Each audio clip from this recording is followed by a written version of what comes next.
देखिए, मैं डीएम के स्टेटमेंट को मैं मानता हूं। डीएम ने जो बात कही कि रिटेलिएशन में वो घटना हुई और उस समय किसके मन में, किसके दिमाग में क्या था, किस वजह से अंधकार छा गया और फिर उस घटना की वजह से घटना हुई है। और घटना वो भी गलत है, घटना ये भी गलत है।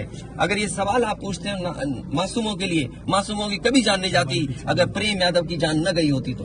प्रेम यादव की जान नहीं जाती तो किसी मासूम किसी की जान नहीं जाती। आखिरकार सरकार क्यों इस बात को छिपाना चाहती है कि प्रेम यादव को भुला करके मारा, और किसने मारा, धारदार से कैसे मारा। और यही नहीं आप बताइए, सुल्तानपुर में क्या एक ब्राह्मण डॉक्टर को ड्रिल से नहीं मार दिया? ड्रिल से, क्या ड्रिल से नहीं मारा? क्या उनके परिवार के बच्चों को आपने गले लगाए? क्या उनके परिवार के सदस्य अस्पताल मिलने गए? क्या आपने सोशल मीडिया के लिए वो तस्वीरें खिंचवाई कि उनसे गले मिलते हुए तस्वीर खिंचा लें? मैं जानता हूं दुख किसी के जाने का, किसी के खोने का।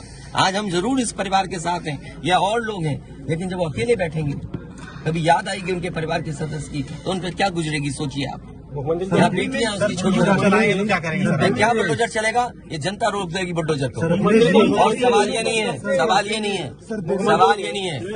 एक मिनट हो जाएगी ना सवाल। मैं बैठा हूँ। ये जो बुलडोजर चलाने की भाषा है, जो बुलडोजर चलाने की संस्कृति है, ये मत समझिए बुलडोजर में दिमाग नहीं होता है।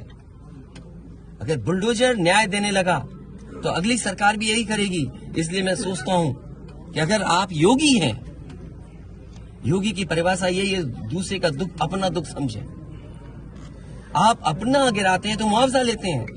आपकी किसी की हिम्मत हो अगर ये बात की कि उन्होंने अपनी बिल्डिंग गिराई और कितने करोड़ मुआवजा उठाया, अगर आप इसे बुलडोजर चलाना चाहते हो तो उतना ही मुआवजा देना जितना मुआवजा आपने खुद लिया है सरकार से। मैं जानता हूं यार नवीन भाई तो और ये बात आप भी जानते हो। और जब मैं पहुंचा हूं तो मैंने वो बाइट भी सुनी है, एक चैनल के माध्यम से कुछ खबर आई, हालांकि मैं सिग्नल या उसके नेटवर्क न आने की वजह से मैं नहीं सुन पाया। जो बात मुझे समझ में आई कि वो परिवार नहीं मिलना चाहता, ये उसकी भावना है और उसको उसकी बेटे की भावना नहीं हो सकता हो। कुछ ऐसे नेता हैं जो उसको समझा रहे होंगे कि तुम मत मिलना, तुम उनको नीचा दिखा दो, अपमानित कर दो। सवाल ये नहीं, हम किसी के भी दुख में शामिल होने आए हैं। इसीलिए मैंने कहा, आपने जब बुलडोजर से किसी की माँ और बेटी को जला दिया गया और बुलडोजर चल गया, आप उस परिवार के उस बेटे से मिलने नहीं गए। उस बेटे को इस सरकार ने ठंड में नंगा किया था। अरे हम तो कहते हैं उस बेटे से तुम क्यों नहीं गला मिलते हो जाकर, क्यों नहीं मिलते जाके सरकार? मैं आर्थिक सहायता इस परिवार की भी, और अगर वो परिवार कहेगा तो मैं उस परिवार की भी मदद करूंगा। मुझे ये बताइए, गाड़ी उठा ले गए, ये परिवार चाहता था कि हमें चाय पिला दे, हम इसके घर आए। आप बताइए, चीनी, चाय की पत्ती से लेकर कोई सामान नहीं ला सकते, पानी नहीं ला सकते। अरे किस बात के लिए सुरक्षा है? सुरक्षा तो इस बात की, इनकी जान की सुरक्षा होनी है। अगर इनको कोई जरूरत है तो सुरक्षित होकर के जाएं बाजार और सुरक्षित होकर के बाजार से लौट के आ जाएं। ये इसका मतलब सुरक्षा है। सुरक्षा का मतलब ये थोड़ी कि घर को, परिवार को कैद कर दो, गाड़ी उठा ले जाओ, यहाँ से सामान ले जाओ। देखो, मध्य प्रदेश का भी मत पूछो, मैं आपसे कह रहा हूँ आर्थिक सहायता नहीं। ये परिवार अगर पढ़ेगा लिखेगा, जो पढ़ाई करना चाहेगा, जो मदद कहेगा, मैं करूंगा मदद। इस परिवार की हम मदद करेंगे और मैं सरकार से कहूंगा कि अगर वो सरकार मदद करती है तो दोनों परिवार की मदद करें। सर, सरकार की तरफ से ये कहा जा रहा है कि न्याय हो रहा है, मगर यहाँ साफ साफ दिख रहा है जातिवाद हो रहा है। इसको किस तरीके से देखते हैं? सबका विकास की बात, इसीलिए मैंने कहा, देखिए, योगी की सबसे बड़ी परिभाषा यही है, जो दूसरे का दुख अपना दुख समझे। मुख्यमंत्री जी को किसी के साथ भेदभाव नहीं करना चाहिए अगर वो मुख्यमंत्री उत्तर प्रदेश के हैं, और किसी भी घटना से राजनीतिक लाभ नहीं लेना चाहिए।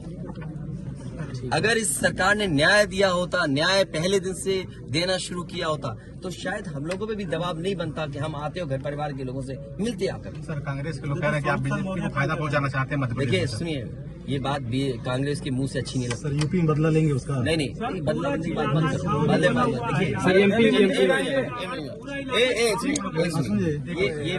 ये विषय इसलिए मैं नहीं उठाना चाहता हूँ कि ये हमारे लिए देवरिया कांड बड़ा विषय है। इंडिया न्यूज और न्याय में संतुलन हो, थोड़ा सा आईडी नीचे, न्याय में संतुलन हो। ये सरकार की जिम्मेदारी है। सिंगल देवरिया कांड मैंने पहले से थोड़ा सा डाउन कर कहा, ये लीजिए। समाज के लिए और मनोविज्ञान के लिए ये बड़ी चीज है कि आप समझें कि अगर एक परिवार के साथ घटना होती है तो दूसरे परिवार का मनोविज्ञान क्या होता होगा। और ये डीएम ने खुद कहा कि ये रिटेलिएशन में घटना हुई है और सर, बुलडोजर शासन प्रशासन के लिए और न्याय के लिए ये बड़ी जिम्मेदारी है।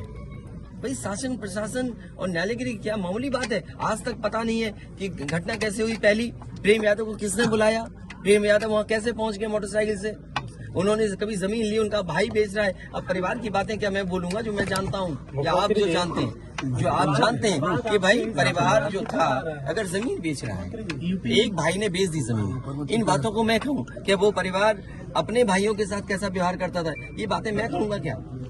ये सब आप जानते हो। इसलिए मैं आपसे भी उम्मीद करता हूँ लोकतंत्र तभी मजबूत होगा जब न्याय मिलेगा, और न्याय की भावना होती सरकार की तो खेतों में इतना कार्यकर्ता नेता नहीं दिखाई देता।